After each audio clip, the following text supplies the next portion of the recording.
चलिए बच्चों, क्लास 10 पे हम लोग पढ़े थे, मानव जनन तंत्र से संबंधित चर्चाएं किए थे।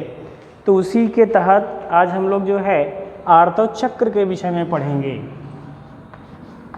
आर्तव चक्र के विषय में पढ़ेंगे। तो आर्तव चक्र की बात करते हैं तो इसको अंग्रेजी में बेटा मेंस्ट्रुएशन साइकिल भी कहते हैं। अंग्रेजी में इसे मेंस्ट्रुएशन साइकिल भी कहते हैं।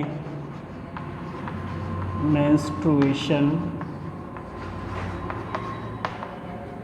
साइकिल। ये मेंस्ट्रुएशन साइकिल की जो घटना होती है ये मादा में होती है, नर में नहीं होती, प्राइमेट्स के मादा में होती है। तो आपको हमने ओवरी का स्ट्रक्चर बना के जो है बताया भी था, एक बार फिर हम लोग चर्चा करते हैं। तो यहाँ पर देखिए त्रिस्तरीय वाल का निर्माण किया गया था, जिसको आपने जो है पेरीमेट्रियम, मायोमेट्रियम और एंडोमेट्रियम 3 नाम दिया था। पेरीमेट्रियम, मेट्रियम और मायोमेट्रियम, मेट्रियम और एंडोमेट्रियम। एंडोमेट्रियम ये संरचना का अध्ययन हम लोग कर चुके थे। और हमने यहाँ अंडाशय में देखा था कि यहाँ पे ओवा का निर्माण होता है और ओवा निर्मित होने के बाद यहाँ से रिलीज होकर के अंडवाहिनी में आता है। अंडवाहिनी में आता है।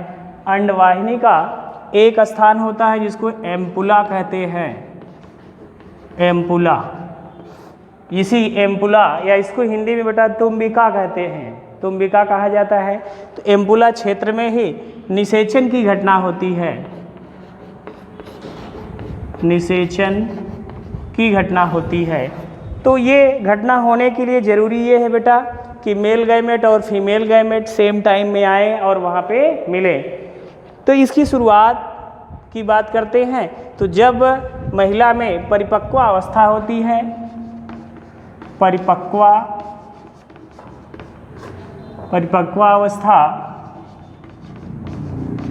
अवस्था जिसको हम लोग प्यूबर्टी स्टेज कहते हैं। प्यूबर्टी स्टेज ये लगभग मानव महिला में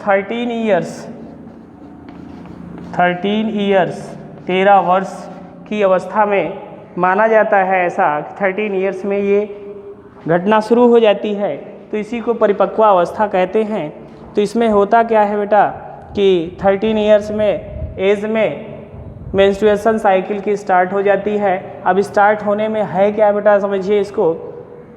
होता क्या है, यहाँ पर अंडाशय में फॉलिकल्स होते हैं। इन फॉलिकल्स से ओवा का निर्माण होता है। ओवा निर्मित होने के लिए यहाँ पर 2 हार्मोन्स कार्य करते हैं, इसको मैंने बताया भी था, FSH और LH, फॉलिकल स्टिमुलेटिंग हार्मोन और luteinizing hormone. Follicle stimulating hormone यहाँ की फॉलिकल को स्टिमुलेट करता है, इसके संरचनात्मक परिवर्तन होता है जब, तो ये फॉलिकल स्टिमुलेटिंग हार्मोन के प्रभाव से बना है। फॉलिकल स्टिमुलेटिंग हार्मोन यहाँ की फॉलिकल कोशिकाओं को स्टिमुलेट करता है, तो इसमें परिवर्तन होता है बच्चों। परिवर्तन से जो है ओवा का निर्माण होता है। जब ओवा निर्मित हो जाता है तो ल्यूटिनाइजिंग हार्मोन्स इसको यहाँ से रिलीज करता है। लेकिन जब ये रिलीज करता है तो ये फॉलिकल्स की स्ट्रक्चर में जो विरूपण होता है, फॉलिकल्स नष्ट होती हैं, तो यहाँ से कुछ विशेष प्रकार का जो है द्रव पदार्थ रिलीज होता है जो अंडवाहिनी से होकर, यूटेरस से होकर वजाइना के थ्रू बाहर निकलता है। तो ये जो पदार्थ वजाइना के थ्रू बाहर निकलता है, ये आता कहाँ से है? अगर इसकी हम चर्चा करेंगे तो ये ओवा ल्यूटिनाइजिंग हार्मोन के प्रभाव से यहाँ से चलकर अंडवाहिनी अर्थात ओविडक्ट में आता है। जब ओविडक्ट में आता है तो ओविडक्ट में आने के बाद यहाँ पे एम्पुला क्षेत्र में स्थिर रहता है और उसी सेम टाइम में अगर स्पर्म भी आता है तो यहाँ पे फर्टिलाइजेशन होता है। अगर फर्टिलाइजेशन नहीं होता तो ये ओवा कुछ दिन के पश्चात आगे की तरफ ये रिलीज हो जाता है।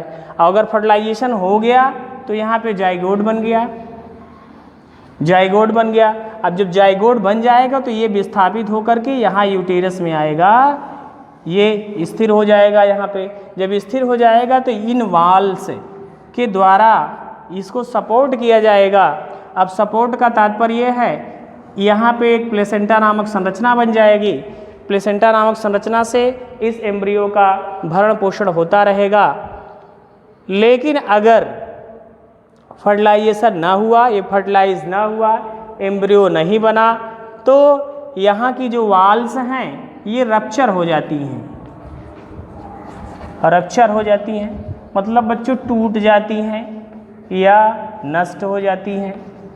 जब नष्ट हो जाती हैं तो ये नष्ट होने के बाद ओवा शरीर से बाहर आ जाता है और ये जो नष्ट हुई मांसपेशियां हैं ये ब्लड के रूप में शरीर से बाहर निकलती हैं। ये लगभग 3 से 5 दिन तक 3 से 5 दिन तक ये घटना चलती है। ये घटना जो चलती है 3 से 5 दिन तक लगभग। तो अब इसी को बेटा जो 3 से 5 दिन तक ये घटना चलती है इसी को मासिक धर्म, मासिक धर्म या बच्चों माहवारी, माहवारी या इसी को जो है मेंस्ट्रुएशन साइकिल, संक्षेप में हम लोग MC इसको कहते हैं, मेंस्ट्रुएशन साइकिल नाम से जाना जाता है। अब ये मेंस्ट्रुएशन साइकिल नाम से जाना जाता है तो इसके लगभग ये 3 से 5 दिन तक चलता है। तो इसके 3 से 5 दिन के बाद लगभग 14वें दिन यहाँ से अंड का निक्षेपण होता है, ओवा का निक्षेपण होता है। अब ओवा लगभग 14वें दिन से लेकर के 28वें दिन के बीच निक्षेपित होता है। वो किसी दिन भी हो सकता है। और उसी दौरान जब मेल गैमेट भी अर्थात शुक्राणु भी वजाइना के थ्रू आता है और ये दोनों एक दूसरे से मिलते हैं, युग्मित होते हैं, संलयित होते हैं, तभी फर्टिलाइजेशन की घटना होती है, तभी जाइगोट बनता है, तभी एम्ब्रियो बनता है और एम्ब्रियो से नए बच्चे का विकास होता है। अगर ये दोनों का संयोग एक साथ नहीं हुआ, दोनों का संगम एक साथ नहीं हुआ तो ये घटना नहीं होगी। मतलब ये है जाइगोट तब नहीं बनेगा, एम्ब्रियो नहीं बनेगा और उससे नए बच्चे का विकास नहीं होगा। तो इसीलिए कहा गया है कि हर फर्टिलाइजेशन, हर निषेचन या हर कोआपुलेशन की क्रिया आप ऐसे कह सकते हैं, हर कोआपुलेशन के बाद मतलब ये है गर्भधारण नहीं हो सकता। हर कोआपुलेशन जरूरी नहीं है कि वो फर्टिलाइजेशन में भाग ले, क्योंकि हो सकता है जब फर्टिलाइजेशन की जब कोआपुलेशन की क्रिया हो रही हो उस समय ओवा यहाँ से रिलीज़ नहीं हुआ हो। जब ओवा अगर यहाँ से रिलीज़ नहीं हुआ है तो कोआपुलेशन के द्वारा जो स्पर्म आएगा वो नष्ट हो जाएगा, क्योंकि यहाँ पे इसके एम्पुला क्षेत्र में अभी ओवा नहीं पहुँचा है, उसके पहुँचने का समय नहीं हुआ है। जब नहीं पहुँचा है तो वो शुक्राणु जो लाखों करोड़ों की संख्या में आते हैं बच्चों, वो यहाँ पे आने के बाद नष्ट हो जाते हैं। उनके आने का मार्ग ये है, वेजाइना से प्रवेश करते हैं, यूटेरस को पार करते हुए तब तुम्बिका क्षेत्र में आते हैं। लेकिन फर्टिलाइजेशन तभी होगा जब यहाँ पर ओवा भी होगा। तो इसीलिए कहा गया है हर कोआपुलेशन की क्रिया फर्टिलाइजेशन तक नहीं पहुँच सकती, जाइगोट नहीं बन सकता, एम्ब्रियो नहीं बन सकता। तो ये कहा गया है, इसी घटना को जो है आर्तव चक्र कहा जाता है। बात ये आती है कि ये मैंने बताया 13 ईयर्स के एज में कंप्लीट होता है और लगभग ये जो मेंस्ट्रुएशन साइकिल चलती है जो सबसे पहले फर्स्ट बार स्टार्ट होती है बेटा, तो उसको प्रथम मेंस्ट्रुएशन साइकिल जो होती है या प्रथम मासिक चक्र को रजो दर्शन कहा गया है। रजो दर्शन, दर्शन या इसको मेनॉर्क कहा गया है। मेनॉर्क मतलब ये जो प्रथम बार पहली बार ये मेंस्ट्रुएशन साइकिल जब स्टार्ट होती है किसी महिला में तो उसको एक विशेष नाम दिया गया है बच्चों, रजोदर्शन कहा जाता है या मेनॉर्क कहा जाता है। ये लगभग मैंने बताया 13 ईयर्स के एज में होता है। और दूसरी चीज़, इसमें वजाइना के अंदर एक विशेष लेयर का निर्माण हुआ रहता है। जब कोऑपुलेशन की क्रिया होती है तो वो लेयर प्रायः ब्रेक होती है। वो लेयर जो बनी होती है वो फर्स्ट कोऑपुलेशन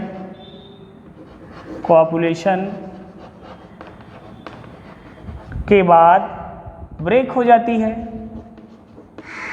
ब्रेक मीन्स टूट जाती है। जब टूटती है तो कुछ ब्लड दिखाई पड़ता है, तो इसको ऐसा माना जाता है कि ये जो है किसी भी महिला के कौमारिका, इससे एक आम धारणा है लोगों की कि इसे माना जाता है कि जिसके अंदर ये प्रथम घटना हो रही है तो ऐसे माना जाता है कि वो महिला कौमारी है या जिसको आप वर्जिन कहते हैं। जबकि ऐसी बात नहीं है, क्योंकि ये घटना जो ये लेयर बनी हुई होती है ये किसी अन्य माध्यम से भी टूट सकती है। जैसे कोई स्पोर्ट हो रहा है, कोई खेल खेल रही है कोई लड़की या महिला, या साइकिलिंग कर रही है या ऊंची कूद लॉन्ग जंप ऐसा कुछ कर रही है, तब भी ये ब्रेकेज हो सकता है। और लाइफ में केवल एक बार ये ब्रेकेज हो गया, दोबारा इसका निर्माण नहीं होता है।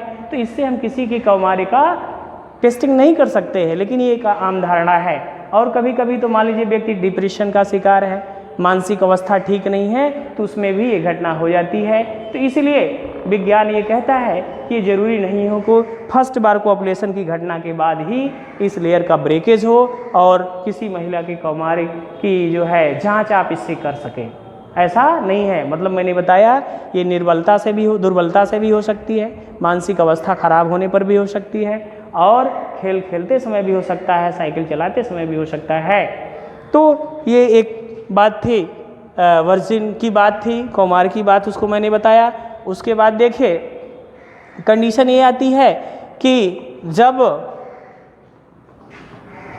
मेंस्ट्रुएशन साइकिल स्टार्ट होती है उसी के बाद फर्टिलाइजेशन की घटना होती है, और एक दशा होती है बच्चों जिसको कहा गया है मेनोपॉज स्टेज।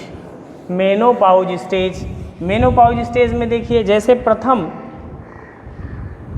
मेंस्ट्रुएशन साइकिल जब स्टार्ट हुई थी उसको नाम दिया गया था रजोदर्शन। वैसे ही महिला में एक निश्चित उम्र के बाद लगभग 50 वर्ष माना गया है, 50 वर्ष के बाद ये मेंस्ट्रुएशन साइकिल जिसको एमसी कहते हैं ये समाप्त हो जाती है या रुक जाती है। इस घटना को बेटा रजोनी वृत्ति कहा जाता है।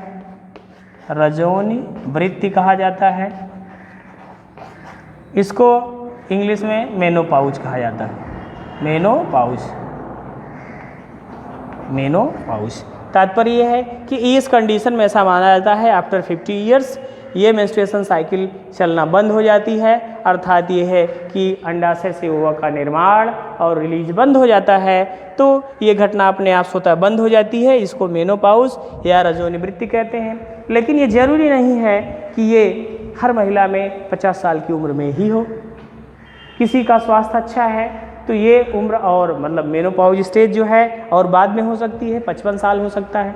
और किसी में दुर्बलता है, स्वास्थ्य ठीक नहीं है तो 50 साल के पहले भी हो सकता है। लेकिन ऐसा माना जाता है कि 50 ईयर्स में ही ये घटना होना समाप्त हो जाती है। जब ये घटना बंद हो जाएगी तब तत्पश्चात कोई भी महिला माँ नहीं बन सकती है, क्योंकि उसमें ओवा का निर्माण बंद हो जाता है। जब ओवा का निर्माण बंद हो जाएगा तो फर्टिलाइजेशन की घटना नहीं होगी। जब फर्टिलाइजेशन नहीं होगा तो जाइगोट नहीं बनेगा, जाइगोट नहीं बनेगा तो एम्ब्रियो नहीं बनेगा, जब एम्ब्रियो नहीं बनेगा तो उससे बच्चे का जन्म नहीं हो सकता।